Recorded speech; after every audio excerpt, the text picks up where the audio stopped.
अस्सलाम वालेकुम dear viewers, अल्लाहुम्मा सल्ली अला मुहम्मद व आले मुहम्मद। आज मैं लीगल एजुकेशन का most important topic civil procedure code order 16 को एक्सप्लेन करना चाहूँगा कि ऑर्डर 16 है क्या, ताकि लॉ गेट टेस्ट देने वाले, लॉ एजुकेशन हासिल करने वाले स्टूडेंट्स के लिए और प्रैक्टिकल न्यू लॉयर के लिए बेहतरीन पॉइंट ऑफ व्यू कंसेप्ट और क्लियर हो सके।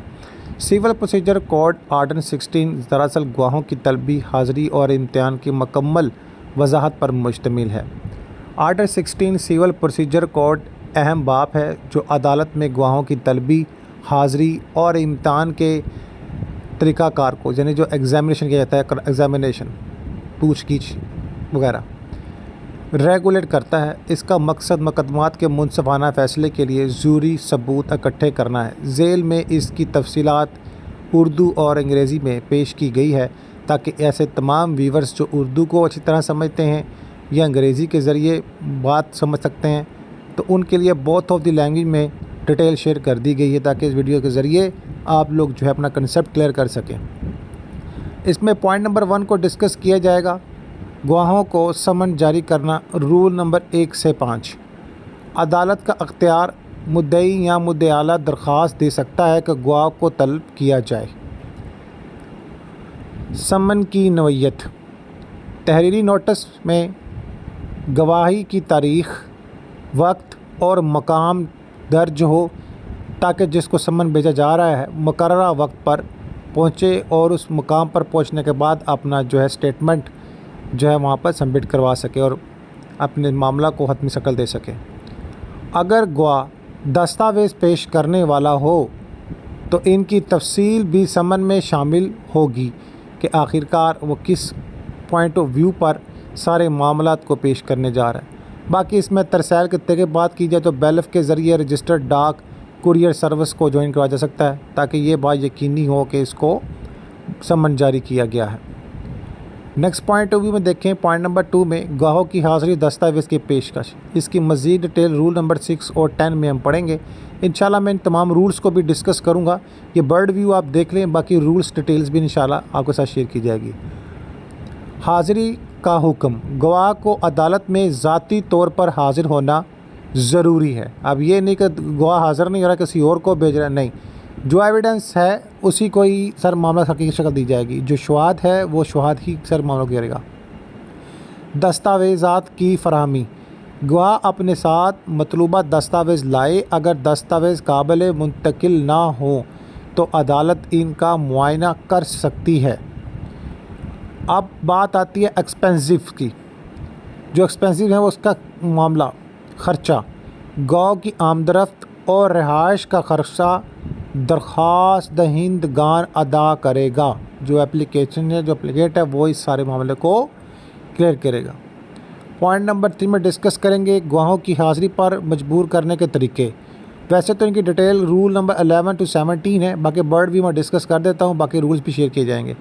अगर गवाह समन मिलने के बावजूद हाज़िर ना हो तो अदालत ये इक़दाम कर सकती है।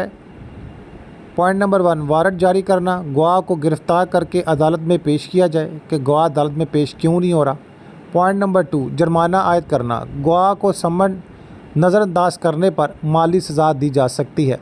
पॉइंट नंबर 3, ज़मानत तलब करना, गवाह से ज़मानत मांगी जा सकती है कि वो आइंदा तारीख़ पर हाज़िर होगा। अब यहाँ पर एक पॉइंट ऑफ व्यू है, सम ऑफ टाइम ऐसा होता है कि समन भिजवाया जाता है, एड्रेस क्लियर ना होने की वजह से या दीगर किसी वजह से अगर गवाह तक समन नहीं पहुंचता और मुतलका थाने में इतला के बाद ऐसे शख्स की गिरफ़्तारी हो जाती है तो वह अदालत में पेश होकर ये साबित कर सकता है कि उस तक ये डॉक्यूमेंट नहीं पहुंचा, तो इस पर कोर्ट उसको रिलीफ दे सकता है। बाकी जो मामला हैं वो केस की जो नज़र से ही है कि आखिर केस क्या है और इसके टैकल करने के हवाले से। पॉइंट नंबर 4, गवाहों का इम्तिहान। वैसे तो रूल नंबर 18-20 में तमाम डिटेल है, इसकी बर्ड व्यू को मैं शेयर कर दूं। गवाहों का अमल 3 मरहला में होता है। एग्ज़ामिनेशन इन चीफ, जिस फरीक ने गवाह तलब किया हो वो पहले सवालात करेगा। अब क्रॉस एग्ज़ामिनेशन, मुखालफ फरीक गवाह से मुखालफत में सवालात करेगा। री एग्ज़ामिनेशन, तलब करने वाला फरीक दोबारा सिर्फ इन अमूर पर सवाल कर सकता है जो क्रॉस एग्ज़ामिनेशन में उठाए गए हों ताकि स्टेटमेंट के जो है वो हकीकी होने पर कोई जनाब सवालिया निशान ना रहे। गवाही की ज़बान, अगर गवाह अंग्रेज़ी ना समझे तो इसकी गवाही मुकामी ज़बान में तर्जमा के साथ रिकॉर्ड कराई जाएगी। सम ऑफ टाइम ऐसा होता है कोई गवाह अब केस पंजाबी का है तो वहाँ पर पख्तून आता है, उसको उर्दू आती ही नहीं है, तो फिर क्या होगा, उसका स्टेटमेंट रिकॉर्ड होगा और ऐसे शख्स का जनाब इंतखाब किया जाएगा जिसको पश्तो आती हो और वो इसे समझा सके और इसका जवाब रिकॉर्ड करवा सके, और ये बहुत ज़रूरी है। पॉइंट नंबर 5, हल्फनामों और दस्तावेज़ का इंदराज। वैसे तो इसकी डिटेल रूल 21 और 26 में है, लेकिन बर्ड व्यू पढ़ लेते हैं। एफिडेविट, हल्फनामा, ख़ास हालात में गवाही हल्फनामे की शक्ल में जमा कराई जा सकती है, जैसा कि गवाह का इंतकाल हो जाना। अब इसमें भी समटाइम ऐसा होता है, कोई केस होता है उसमें गवाह की जो है ना वो वफ़ात हो जाती है, तो इस पर भी जो बहुत सारी चीज़ें जो उठती हैं, पर इस पर ये एक हल्फनामा मोस्ट इम्पॉर्टेंट है। नेक्स्ट में दस्तावेज़ की नुमाइश, एग्ज़िबिट की बात करें। हर दस्तावेज़ को मुनफरद नंबर दिया जाता है, इन्हें अदालती रिकॉर्ड का हिस्सा बनाया जाता है ताकि एक एक पॉइंट ऑफ व्यू पर कोर्ट की गिरफ्त हो और इंसाफ के तकाज़ों को हतमी शक्ल देने में जनाब आला अदालत को आसानी हो सके। पॉइंट नंबर 6, समाअत मुलतवी करना। वैसे रूल नंबर 27 में तमाम डिटेल है, यकीन वजूहात पर सारी हो सकती है, लेकिन बर्ड भी मैं शेयर कर दूँ। अदालत मज़ाज़िल वजूहात की बना पर समाअत मुलतवी कर सकती है। गवाह की गैर हाज़िरी अगर वजह मकूल हो, अगर मकूल नहीं है फिर वही सारे मामले जो हम पीछे पढ़ चुके हैं। फ़रीक या गवाह की शदीद बीमारी, नए सबूत का सामने आना। अब ये बहुत फैक्ट हैं। सम ऑफ टाइम ऐसा होता है कोर्ट में केस होते हैं, इंक्वायरी प्रोसेस में होती है, बहुत सारे केसेस ऑन द स्पॉट ऐसे होते हैं कि जिनका जनाब अचानक जो है ना उसका नज़रिया बदल जाता है, तो उस पर जो है फिर जितने नए तमाम तर सबूत सामने आते हैं, फिर कोर्ट उनको कलेक्ट करने के बाद इंसाफ के तकाज़ों को हतमी शक्ल देने में कामयाब होता है। पॉइंट नंबर 7, अहम अमली नकात। गवाहों की फ़ुर्सत मुकदमे के आगाज़ में ही गवाहों और दस्तावेज़ की फ़ुर्सत अदालत में जमा कराई जाए। तीसरी पार्टी का तहफ़्फ़ुज़, अगर गवाह को दस्तावेज़ पेश करने से कोई कानूनी या माली नुकसान हो तो वह अदालत से तहफ़्फ़ुज़ मांग सकता है। झूठी गवाही की सज़ा, अगर कोई झूठी गवाही दे तो इसे 6 माह कैद या जुर्माना हो सकता है।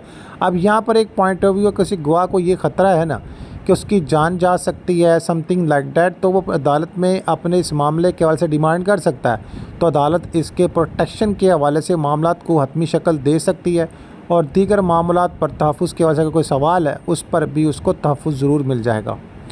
पॉइंट नंबर 8 में आम गलतियाँ और इनका हल। गलत पता, अगर गवाह का पता गलत हो तो समन नाकाम हो सकते हैं।